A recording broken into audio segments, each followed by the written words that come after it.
p.m. na booking. Very gloomy sa labas. Pili ko parang uulan na naman. Wala pa yun. Wala pa yung service. Service? Wow. Wala pa yung booking. Tingnan natin mo kung malapit na siya. So, medyo gloomy today.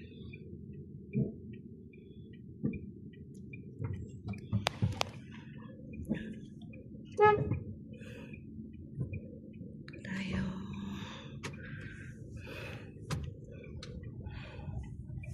Ayan. So, we're going to the biggest mall. Yan o, mukhang uulan. Guys, very gloomy yung panahon. Kasi may bagyo tayo. Kahit alauna na. John, po? Ulan. Oo nga eh. May bagyo.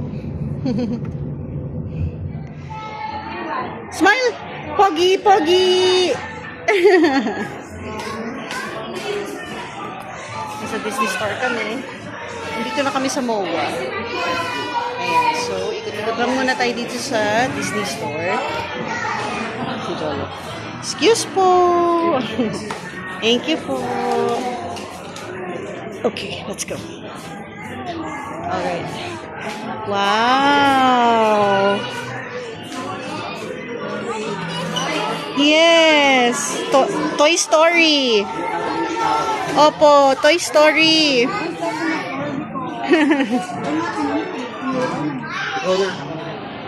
Jolo! Shh! Huy! Huy! Hi! Okay, let's go na. Hanap na tayo ng makakainan. Okay. So, hanap na tayo ng makakainan. Kasi, hindi kami pumunta dito ng maaga-aga kasi tulog pa si Jolo noon. Maaga kasi kami nag-breakfast kanina, mga 6:30, 7 o'clock. So, naputol yung tulog niya. So, pinatulog ko ulit. Alauna na siya nagising. So, now we're here. Hanap na muna tayo na makakainan. Yes.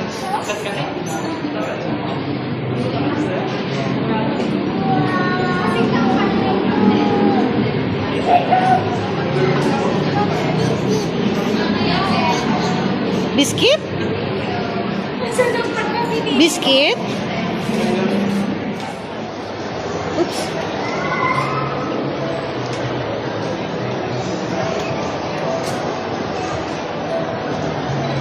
Yay! Look here, Jolo! Look here! Are you excited? Yay! Okay, wait for your turn. Okay. Alright. Saan po pwedeng iwan yung stroller? Thank you. Let's go inside. Kasha kaya? Oopsie! Smile, Jolo! Smile, baby ko! Look here! Look here! Yay! Hi, guys! Dito pa rin kami sa MOA. Sagay kami ni Jolo. Say hi, anak! Hi! Dito kami sa MOA. Yan, malapit sa Toy Kingdom. Kung makikita niyo Toy Kingdom. So, dito namin kikitain si Hubby, si George. Kasi nasa SMX lang naman siya. So, sumakay muna kami dito. And, ayun. Say hi! Alright guys, so update ko kayo later. Bye-bye! Oh, bye-bye!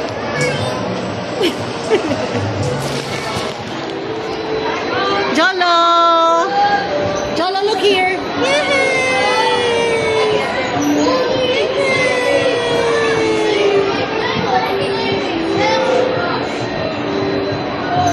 Yay! Oh, you might fall. Hold ka, hold ka. Yay!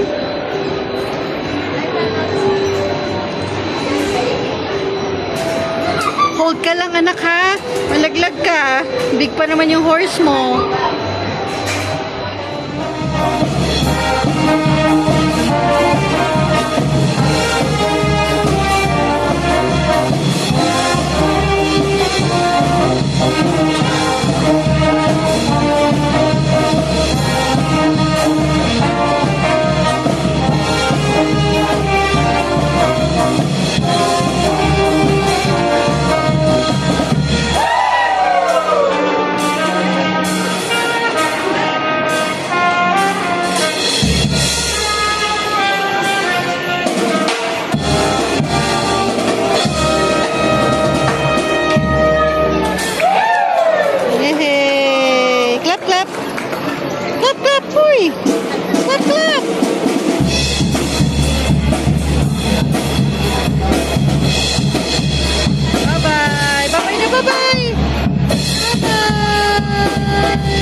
Nakagising ko lang.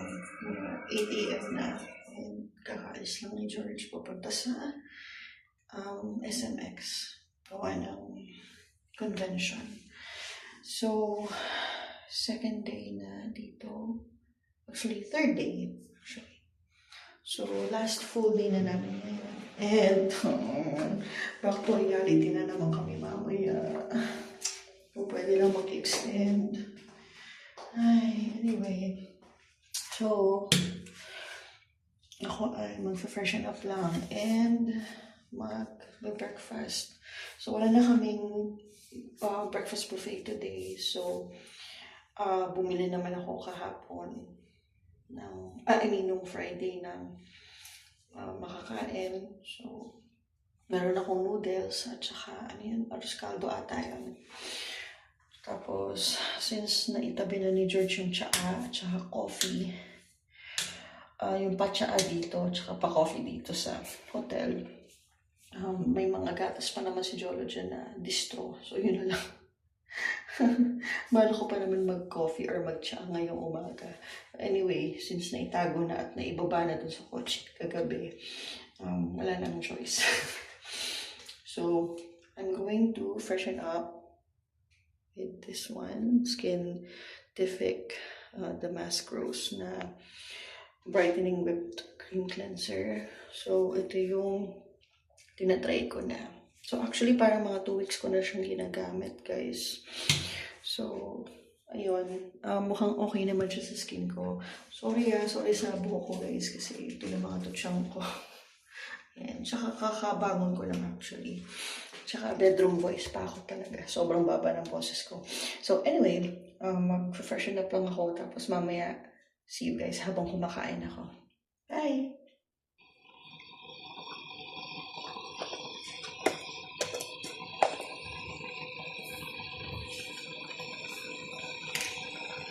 Ito kakainin natin ngayon. Yung umaga. Beef goto mix.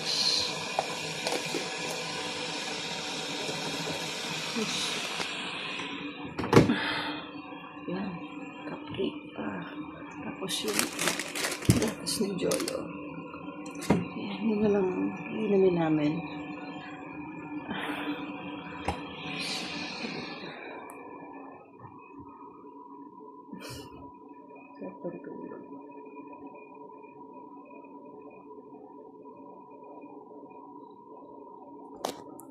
Hindi ko mabuksan yung bintana. Kasi blackout curtains kasi yan. Kung pag binuksan ko rin sa kaliwanan, baka magising. So, tingin na lang yun. Ayan, hindi ko pang umuwi. Ako back to reality na naman mamaya. Maglalaba ako, magtutupi ng damit. Kung pwede na mag-extend. Mag-extend. Tapos lipat na naman ibang ay, no.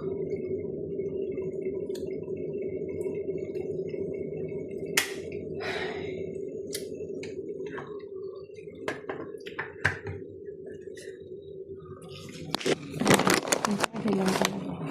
As in, kung pwede talaga mag-extend.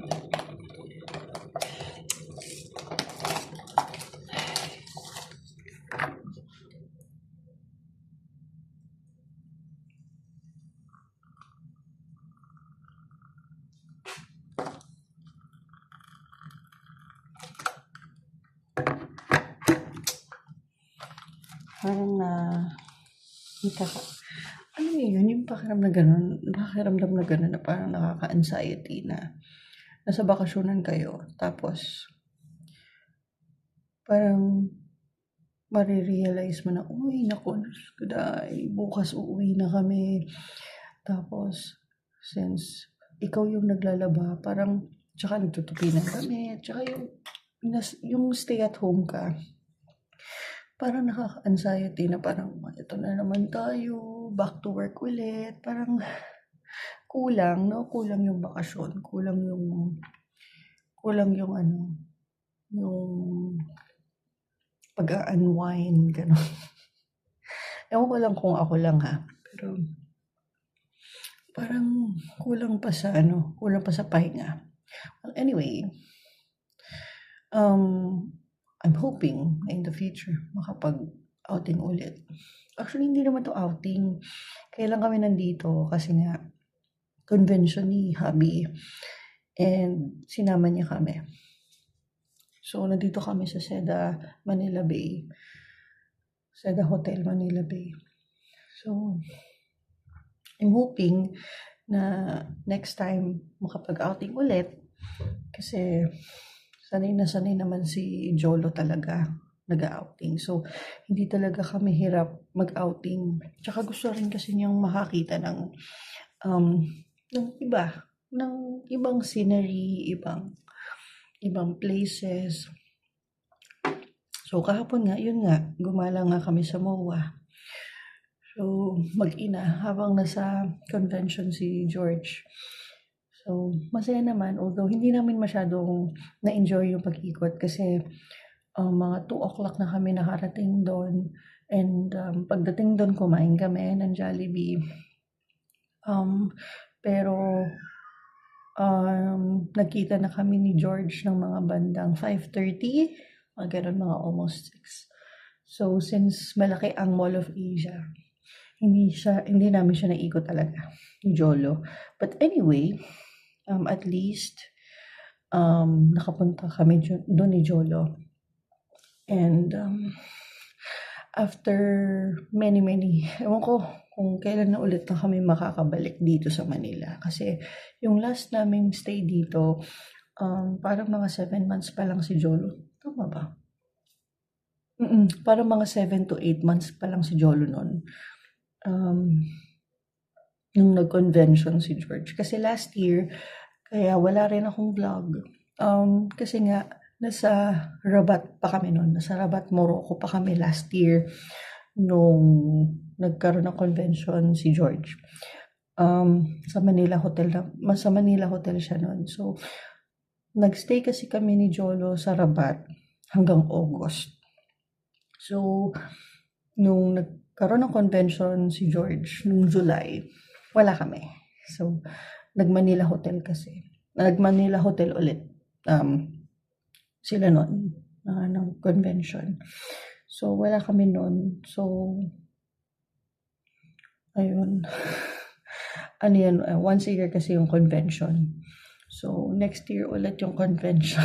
But hopefully, after this convention,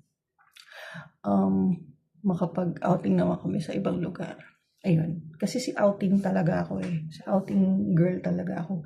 Kumaga, gusto ko rin naman sa bahay namin. Pero syempre, mas gugustuhin ko yung nakakapag-relax din ako. Ang mahirap kaya maging stay at home. Sa mga nagsasabi dyan na, nasa bahay ka lang naman, ganito. No. Mahirap talaga pag stay at home. Hindi natatapos ang work namin. Hindi natatapos. Yung kahit may sakit, kailangan go pa rin. Tapos, nung time kasi ng kuya ko, marami nag-aalaga sa pamangkin ko. Pero nung nagkaanak na ako, 2023, syempre, hindi na namin maaasahan yung mga nasa paligid namin. Kasi, yung mga tao na nasa paligid namin na nag-alaga sa pamangkin ko noon ay mga senior citizens na. May mga edad na. So, hindi na namin sila maaasahan na mag-aalaga pa rin ng baby namin. Kasi, mga matatanda na sila. Hindi na sila pwedeng magpuyat. Hindi na sila pwedeng magbantay 24/7. So, at saka para tulungan ako. So, ayun. Kaya naisipan ko na rin maging one and done. Kasi, kung dadagdagan ko pa, sige, masayang magkaroon ulit ng panibagong baby sa pamilya. Pero kasi, yung sacrifices at yung pagod, yung puyat, yung, alam niyo yun, sa akin bilang nanay. Tapos kapag off ni George, sa kanya, mapupunta rin yung pagod at puyat. So, mahirap na mag-hire ng nanny kasi alam niyo naman yung mga nangyayari ngayon, diba? Na mag-a-apply bilang nanny, bilang isang kasambahay. Pero hindi nyo alam na meron pala silang, ayoko nang mag-mention, basta alam nyo na yun, yung mga nangyayari ngayon. So, as much as possible, ako ang magsasacrifice kasi ako yung nanay. Okay? And good provider naman yung asawa ko. So, wala naman kaming problema regarding that. Nabibigay naman yung gusto namin ni baby kumbaga, nabibigay naman niya lahat. So, wala naman akong problema doon. Ayaw ko lang talagang madagdagan pa yung anak namin kasi ang hirap talaga ng buhay ngayon. So, at least, may isa kaming anak, hindi namin pagsisisihan sa huli na sana pala nag-anak tayo kahit isa man lang, di ba? Ang akin lang, at least, kung one and done na talaga kami, at gusto ko one and done na talaga kami, at least matututukan ko yung baby namin, si Jolo. One-on-one kami. Kaya one-on-one sila ng tatay niya. Para hindi kami masyadong mag-struggle mag-alaga ng bata. Ayan, so, kaya naisipan ko na rin talaga maging one and done na kami. Ayan, so, yun guys. So, kakain lang muna ako ng breakfast and then I'll update you guys after. Bye-bye!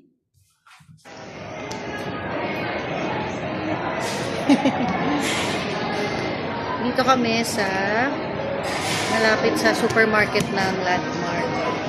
So, dito lang kami. Natay pa kasi namin si George. Oh, sabi mo, oh.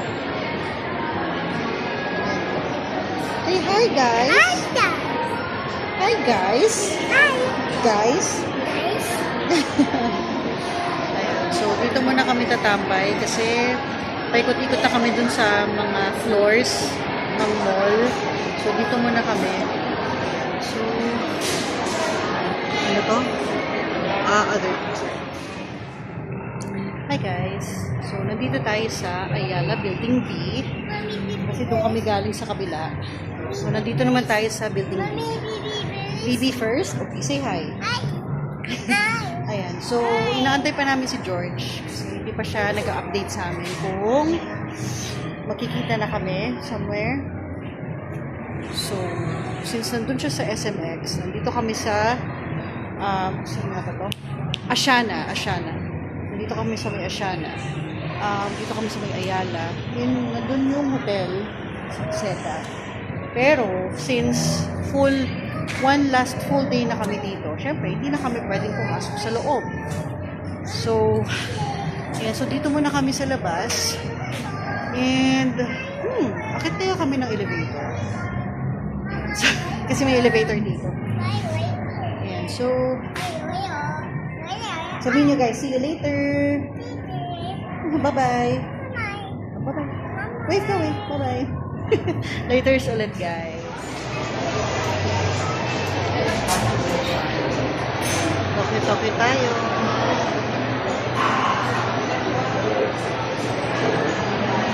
Tapos tulog. Ayan.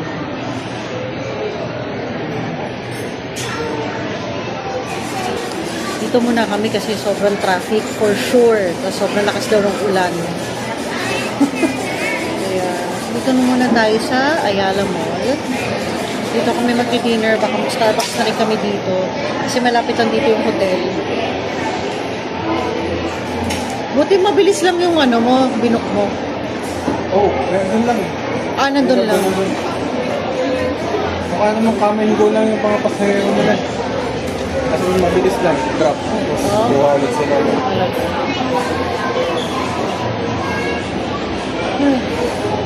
Ano talaga? For the 3 days na nandito ako, 200 a day para sa pumasahe na. Ayun talaga. Wala tayong magagawa.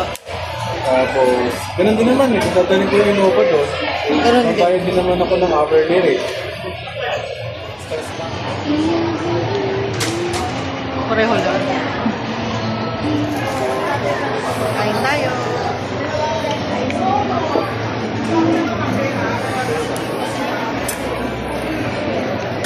Family rice ah. Ito? Ay? Matik eh. Oh, turkey baby. Para saan nga itong lalagay? Dito lang pala. Dito, pwedeng sa gulay, pwedeng sa kanin.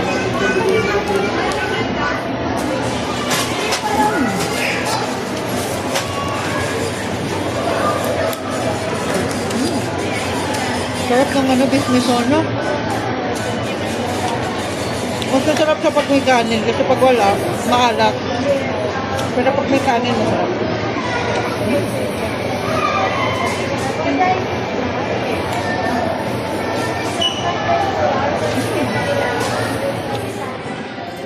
Starbucks naman tayo ngayon.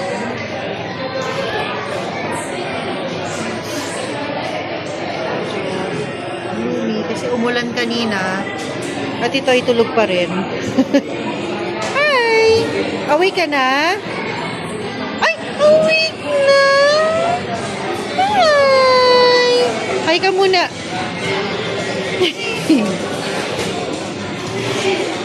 Oops! O sige, sleep ka lang. Sige lang. Sleep lang yung baby ko. Tulog ka lang. Sige.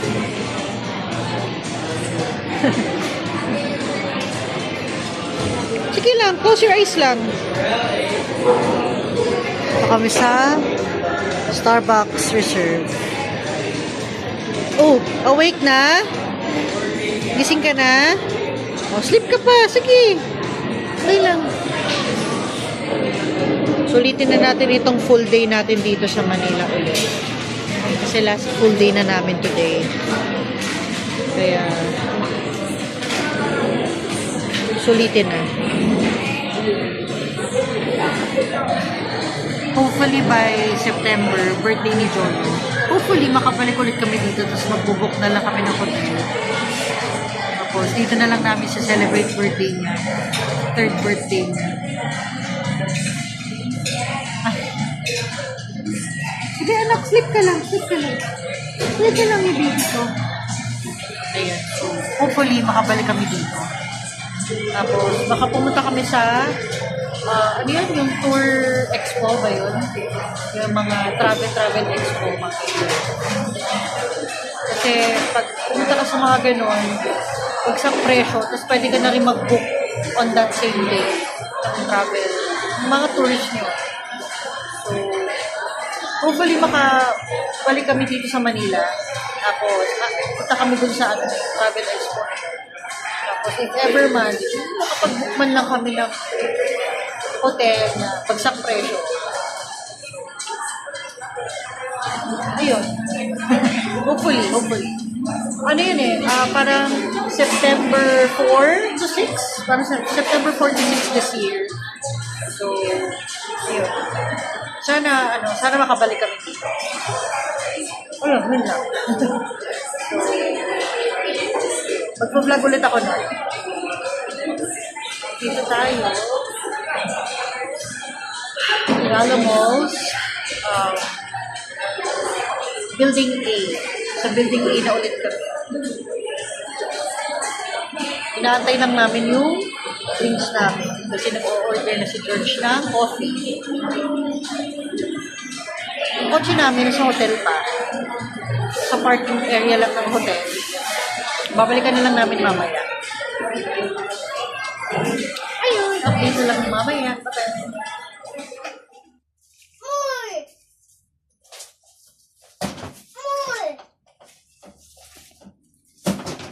Uy, dahan-dahan anak, kung tatanggal yung ano.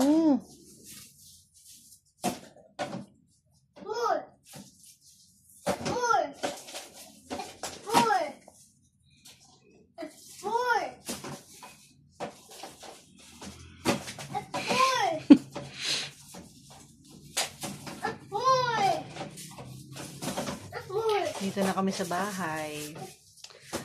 Back to reality na naman tayo. Ngayon, bukas, try ko na palitan itong bedsheet. Ay! Ayan, so, try ko na palitan itong bedsheet kasi sobrang dumi na. Madumi na. So, Wait for me. bukas, ang work ko for tomorrow, Monday, start of the week. Wait lang anak, wait. Lagi na siyang nag-hi lagi. Oo, lagi na siyang nag-hi. Pag nakikita niya ako nagva-vlog, nagvi-video, ayan, lagi siyang baby first. Ayan, so bukas, ang work ko bukas, Monday, magpapalit ng bed sheets, maglalaba, magtutupi ng damit. Back to reality tayo again. Baby white. Wala nang magpapalit ng bed sheets, wala nang wala nang ibang magtatapon ng basura, wala nang ibang maglilinis ng bathroom. Oo. Kami na ulit 'yon. Tapos wala na rin ulit magre-refill ng tubig, ganyan. So kami na ulit yung magpapa-refill sa tapos kami na yung magbabayad. Oh. Baby first. Puro ka baby first. Di ba kumakawa na? Ayan, so Daddy, this meat. ayusin ko na rin tong kasi nakalubog na. Actually kasi may kami dito, may mga hotdog kami, lumubog na. Lumubog na yung hotdog. Kaya ayusin na lang din yung pagkakalagay. Tapos, yun nga, papalit na tayo ng bed sheets. So, ayun ang work for tomorrow, the first day of the week. yun ang aking assigned work, ganyan. So, ulit, bitin. Pero okay naman. Bilis ng 3 araw. Parang kailan lang nag-vlog ako na pupunta kami doon. Tapos ngayon, nandito na kami. Ang bilis-bilis talaga. Ano yung tinapon? Ay! Wag yan. Overjoy na naman. Overjoy. Overjoy na naman. Tinapon yung hanger. Ba yan? Masyado siyang masyadong anong tawag doon, B? Mommy, this? Masyado siyang ano yung tawag sa term na yun? Ano yun? Ano yung term na yun? Ano yung term na yun? Mommy, this. Yung ano yung tawag doon? Ano yun, B? Yung ano yun? Ano yun? Yung ikaw pag nakakalagpas ka sa dadaanan mo, yung carry over, carried away siya. Yun, carried away. Carried away siya. Jolo. Magbiba. Ano sasabihin mo? Wait. Ha? Wait. Sobrang daldal na. Ayan, so, ayun. So, kung hindi pa kayo nakasubscribe, mag-subscribe na kayo. Wala na ko ibang masabi kasi pagod na rin ako. Ayan, so, bye-bye ka na, bye-bye. Bye-bye. Pakita ka. Dito ka. Bye-bye. Sige na, bye. Bye-bye. Bye-bye.